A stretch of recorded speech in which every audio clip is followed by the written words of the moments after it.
Guy Valencien va conclure cette table ronde et je pense va réconcilier tout le monde. Tout le monde connaît Guy Valencien, qui est professeur d'urologie à l'université Paris-Descartes et qui est aussi auteur de La médecine sans médecin, point d'interrogation. Et ce que vous dites, Guy, c'est l'ordinateur, les big data, l'intelligence artificielle vont remodeler le métier de médecin. Ces missions ne seront plus les mêmes. 1/3 de médecins en moins en 2025. Ce que vous préconisez, c'est 65 000 médecins généralistes, 25 000 spécialistes, 20 000 assistants libéraux. Et avant que vous commenciez, est-ce que c'est vous qui avez choisi le titre de votre livre ou c'est votre éditeur? Et qui a rajouté le point d'interrogation? Alors, non, le titre, c'est moi. Et l'éditeur a rajouté le numérique au service du malade. Voilà. D'accord.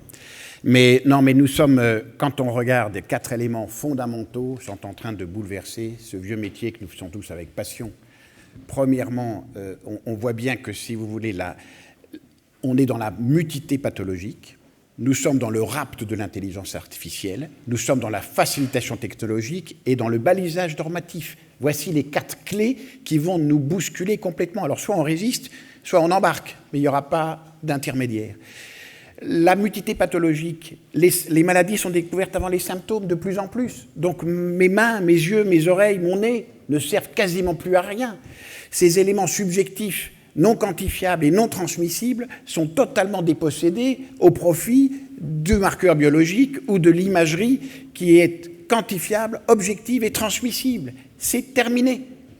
Deuxièmement, l'intelligence artificielle fonctionne comme nous. Nous fonctionnons par algorithme pour faire un diagnostic. Nous fonctionnons par algorithme pour poser une indication thérapeutique. La machine le fera à notre place. On l'aura sur notre bureau. Elle sera même faite à partir d'Internet par le malade chez lui. Vous arriverez pour une discussion qui sera au-delà du diagnostic. Ce sera comme ça parce qu'elle fait mieux que nous demain. Elle est capable d'aller chercher des diagnostics auxquels nous ne pensons pas. Elle est capable d'aller poser des indications thérapeutiques auxquelles nous ne pensons pas. Troisièmement, la facilitation technologique, eh bien c'est le robot. Moi j'utilise un robot. Elle date de quand cette facilitation? Elle date de l'AENEC, quand en 1816, notre cher collègue a pris un petit bout de bois pour écouter les bruits du cœur d'une jeune femme obèse et qu'il s'est aperçu qu'il entendait mieux. Donc en s'éloignant du corps malade, il optimisait le résultat attendu de son observation. Fini la médecine de papa. Fini la médecine de papa. Ça fait 2 siècles. Et on commence à en avoir les retombées de plus en plus évidentes. Et dernier point, le balisage normatif. Nous sommes, depuis Bruxelles, en passant par le ministère, les ARS, les associations savantes, dans un système où il n'y a plus de décision à prendre. Tout est écrit quasiment. Vous n'avez qu'à cliquer sur l'ordinateur et quelqu'un d'autre peut le faire. Donc on voit bien qu'il faut nous poser la question de notre valeur ajoutée. Qu'est-ce qu'il nous reste comme médecin? Il nous reste une seule chose qui, qualitativement, est considérable, quantitativement et microscopique. Il nous reste que dans un certain nombre de cas, nous le savons tous en clientèle, les malades ne rentrent pas pour des raisons personnelles, familiales, socio-professionnelles, culturelles ou religieuses dans le moule que la société médicale et la société tout court imposent pour aboutir à tel diagnostic ou telle thérapie. Et c'est là notre valeur ajoutée de transgresser les règles, de dire non. Pour la personne qui est en face de moi, unique, je ne respecterai pas les règles. C'est ça notre force. C'est ce qui vaudra que nous vaudrons cher, mais ce qui vaudra aussi que nous serons moins nombreux, car tout le reste peut être délégué. Demain, tout le reste sera délégué. Dans 10 à 15 ans d'ici, vous allez voir. De toute façon, nous ne tiendrons pas, parce que économiquement, ce ne sera pas jouable de mettre des bac plus 12 à des tâches de bac plus 3 licences ou de bac plus 4 ou 5 master. C'est comme ça. Mon métier, la chirurgie, va en partie disparaître. Nous créerons des ingénieurs opérateurs qui sont formés comme les pilotes d'avion sur un robot donné pour un type d'anatomie donnée, petit bassin abdominal. On dit c'est scandaleux, c'est plus le métier, tu te rends compte, moi je faisais tout, du crâne jusqu'au thorax. Très bien, c'est fini.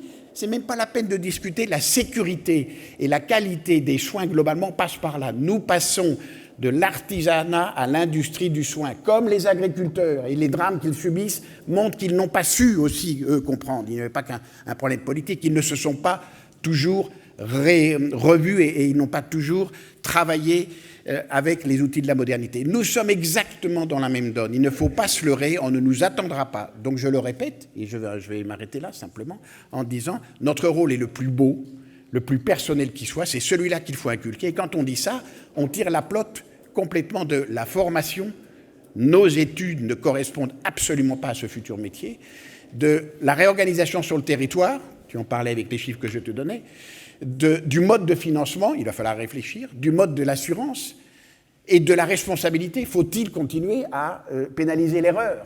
La faute, oui, mais l'erreur, il faudra se poser la question. Donc on voit bien que ce sont ces vrais problèmes qu'il faut prendre à bras-le-corps de façon à aboutir à la médecine que nous adorons et qui restera toujours, je te rejoins Olivier Martial là-dessus, c'est la plus belle des médecines, c'est celle de la consultation. Je suis un chirurgien et ce que j'ai aimé le plus dans ma vie, c'est la consultation et le rapport avec le malade, notamment l'interrogatoire qui reste quelque chose d'essentiel. C'est peut-être ce qui nous reste le plus pour mieux capter ce qui se passe et aller au plus vite avec le minimum d'examen au bon diagnostic aidé par la machine. Voilà. Guy, merci beaucoup. Merci beaucoup. Je crois qu'on va s'arrêter là. Je vous conseille vivement de lire son livre parce qu'il fait plus de 300 pages, des pages très serrées où il y a 1000 choses. C'est passionnant. D'abord, ça commence par toutes les découvertes de la médecine qui montrent bien qu'on a bien progressé. Donc achetez-le, c'est chez Odile Jacob. C'est tout à fait. Non, c'est Gallimard. C'est Gallimard. C'est Amazon. Non, c'est Gallimard. C'est Gallimard. Gallimard, c'est encore beaucoup mieux que Odile Jacob. C'est Gallimard. Guy, une question qui est importante aujourd'hui. Bon, il faut prendre la réalité des choses et être pragmatique. Bon, aujourd'hui, on ne travaille pas comme ça, tu le sais. Mais si c'est comment je suis la vision des choses, je pense qu'on la partage. On est quelques-uns à la partager, on en est même convaincus. Le problème, c'est comment on accompagne cette transition aujourd'hui. Alors, et quels doivent être les acteurs qui nous aident dans ce changement profond? Qui tu vois et par quel mécanisme on pourrait avancer plus vite? Mais c'est nous les acteurs. Je veux dire, nous résistons, nous sommes un vieux métier traditionnel et on a du mal à embarquer dans la postmodernité. Je suis désolé. Je vois par exemple en chirurgie, il y a une petite application 120i faite par qui?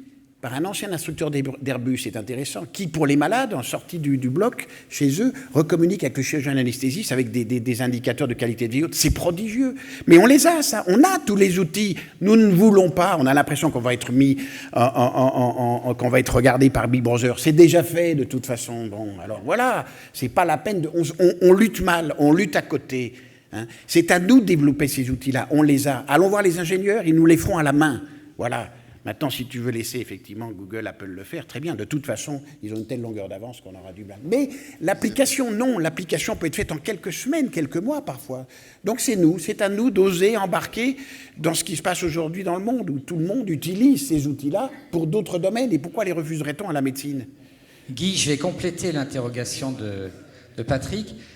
Tu as aussi travaillé et il y a eu des retentissements quelquefois très forts et assez négatifs sur les territoires. Et notamment, tu as été considéré, à tort ou à raison, mais comme le contempteur des petites structures dangereuses, etc. Et aujourd'hui, on le voit bien, quand même, le territoire est un vrai lieu de projet et d'innovation. Et comment tu vois est-ce qu'il y a une contradiction là, ou est-ce que tu vois que le territoire peut être aussi une solution? C'est un vrai problème, parce que le territoire, en matière informatique, ça n'existe pas. Ça n'existe pas. Tu peux aller te connecter aux plus grands spécialistes d'endocrino-américains dans la seconde. Donc, c'est gentil, le territoire, mais ça reste un peu passéiste. Naturellement, les gens vont continuer à vivre là où ils sont à quelques kilomètres, et on aura toujours besoin de ces structures que sont les maisons de santé. C'est elles qu'il faut pousser à fond. C'est la plateforme majeure. Plus nous nous regrouperons, plus nous serons forts. Et le regroupement se fait interprofessionnel, ça j'en suis convaincu. Et comme Jean-Yves Graal avec son problème d'urgence, il faut bien sûr en même temps savoir fermer les portes de certaines structures qui n'ont pas la capacité de faire. Bon, c'est comme ça. Mais je suis de ceux qui pensent que plus nous pousserons les maisons de santé, plus nous allons passer de la médecine libérale, qui est morte, à la médecine entrepreneuriale. C'est celle-là qu'il faut promouvoir. La liberté d'entreprendre et de faire ensemble. Quittez le mot libéral, c'est fini, plus personne n'en veut. On apparaît des vieux zombies. Prenons le mot de médecin entrepreneur, là oui, vous avez entendu. Et ce qui est étonnant, c'est qu'à l'heure où des millions de gens s'installent avec leurs auto-entreprises, la ministre veut nous salarier, c'est prodigieux. Le monde du salariat est en train de finir, et hop, on voit bien que la tutelle cherche à nous embarquer dans ce système. Non, il faut aller à l'entreprise, et l'entreprise, c'est la maison de santé demain, on ne peut pas faire autrement. Merci Guy qui nous annonce la fin de la médecine libérale. Non. Et j'avais pas fini. Et le début de la médecine entrepreneuriale. Voilà. Bon. Merci, on va s'arrêter là parce qu'on a un quart d'heure de retard.